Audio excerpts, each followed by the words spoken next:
چینی فوج کی جانب سے امریکہ پر تنقید کے بعد واشنگٹن نے جنگی بحری بیڑا آبنائے تائیوان روانہ کر دیا۔ بیجنگ نے گزشتہ روز واشنگٹن کو خبردار کیا تھا کہ تائیوان سے دور رہے، ورنہ ضروری ہوا تو طاقت کا استعمال کیا جائے گا۔ امریکہ نے کہا ہے کہ امریکہ اپنے مفادات کے تحفظ کی خاطر کشتیوں کی آزادانہ نقل و حرکت جاری رکھے گا۔ شمالی کوریا کے سربراہ کم جونگ نے حالیہ میزائل تجربے کو جنوبی کوریا کے لیے ایک سنجیدہ وارننگ قرار دیا ہے۔ شمالی کوریا نے جدید اور خطرناک میزائل کا کامیاب تجربہ کیا ہے، جس کی نگرانی مملکت کے سربراہ کم جونگ ان نے خود کی، اور جنوبی کوریا کو مخاطب کرتے ہوئے دھمکی دی کہ یہ میزائل تجربہ ایک سنجیدہ انتباہ ہے اور اسے جنگی عزائم سے باز رہنے کے لیے ایک تنبیہ بھی ہے۔ دوسری جانب جنوبی کوریا نے اس حوالے سے کوئی رد عمل نہیں دیا۔ مودی سرکار نے مزید 10,000 فوجی مقبوضہ کشمیر میں تعینات کر دیے ہیں۔ سابق وزیر اعلیٰ مقبوضہ کشمیر محبوبہ مفتی کا کہنا ہے کہ مزید فوج تعینات کرنے سے کشمیریوں میں غم و غصہ پیدا ہوگا۔ مقبوضہ کشمیر کا مسئلہ فوج کے ذریعے حل نہیں ہوگا۔ واضح رہے کہ گزشتہ روز بھی مقبوضہ کشمیر کے ضلع شوپیاں میں بھارتی فوج نے داخلی و خارجی راستوں کو بند کر کے سرچ آپریشن کیا اور گھر گھر تلاشی لی تھی۔ امریکی صدر ڈونلڈ ٹرمپ نے کہا ہے کہ ایٹمی ہتھیاروں کو جدید بنانے پر $700 ارب سے زائد رقم خرچ کی۔ امریکہ کے پاس دنیا کے جدید اور طاقتور جوہری ہتھیار ہیں۔ دعا ہے کہ اسے کسی کے خلاف استعمال نہ کرنے پڑے۔ صدر کا کہنا تھا کہ نئے ایٹمی ہتھیار بنانے کے ساتھ پرانے ایٹمی ہتھیاروں کو بھی جدید بنانا ہے، کسی کے خواب خیال میں بھی نہیں ہوں گے۔ امریکہ کے پاس جدید ایٹمی ہتھیار ہیں۔ امریکی صدر کا کہنا تھا کہ ان کی دعا ہے کہ امریکہ کو ان جدید ایٹمی ہتھیاروں کو استعمال نہ کرنا پڑے۔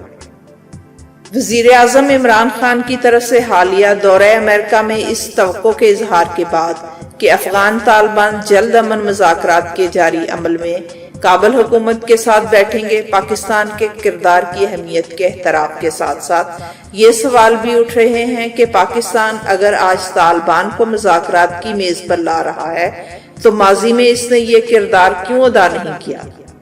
دوسری طرف خطے کی اہم طاقتوں اور مسلمان ملکوں کے ساتھ طالبان کے رابطے بھی اہمیت اختیار کر رہے ہیں۔ افغانستان کے امن عمل میں پاکستان کے علاوہ روس اور چین کا کردار بھی بہت اہمیت کا حامل ہے، اور ممکن ہے کہ آئندہ 2 ماہ میں قابل ذکر پیش رفت دیکھنے کو ملے۔ برطانیہ میں مقیم افغان صحافی میر ویس افغان نے کہا ہے کہ وقت نے ثابت کر دیا ہے کہ طالبان پر کل بھی پاکستان کا اختیار تھا، آج بھی مکمل کنٹرول ہے۔ اگر پاکستان طالبان کو امریکہ کے ساتھ مذاکرات کی میز پر بٹھا سکتا ہے تو افغان حکومت کے ساتھ کیوں نہیں؟ کسی افغان کے بارے میں یہ لفظ استعمال کرنا کہ وہ کسی کے کنٹرول میں ہے ایک بہت بڑی خوش فہمی ہے۔ امریکہ حامد کرزئی کو مکمل سپورٹ کر رہا تھا، ان کی سیکیورٹی کا ذمہ دار تھا، لیکن کرزئی امریکہ کو ہمیشہ کہتا تھا یہ افغان ہے اور اس پر کنٹرول کسی کا نہیں۔ اگر کوئی ملک طالبان پر سب سے زیادہ دباؤ ڈال سکتا ہے یا اثر انداز ہو سکتا ہے تو وہ پاکستان ہے۔ فواد چودھری نے بتایا ہے کہ اکتوبر کو پاکستان میں سائنسی میلہ منعقد کیا جا رہا ہے۔ اس کانفرنس میں Malala Yousafzai, Bill Gates, Mark Zuckerberg سمیت دنیا بھر سے نامور شخصیات شرکت کریں گی۔ اس کے نتیجے میں پاکستان کو بھاری سرمایہ کاری اور نئے مواقع ملنے کا امکان ہے۔ عمران خان اور آرمی چیف کی ایک ساتھ موجودگی سے سب کے منہ بند ہو گئے ہیں۔ اس دفعہ امریکی دورے میں چند باتیں بالکل نئی ہوئیں جو ملکی اور بین الاقوامی منظرنامہ تبدیل کرنے میں بڑی مؤثر ثابت ہوئی۔ پہلی بار وزیر اعظم خصوصی طیارے کی بجائے ایک نجی ایئر لائن سے امریکہ گئے اور پاکستان ہاؤس ٹھہرے۔ دوسری بات یہ کہ وہ وائٹ ہاؤس میں قومی لباس میں گئے۔ سب سے بڑی بات یہ کہ اس بار سول ملٹری قیادتیں وزیر اعظم عمران خان کے وفد میں شامل تھیں اور ایک دوسرے کے ساتھ کھڑی تھیں۔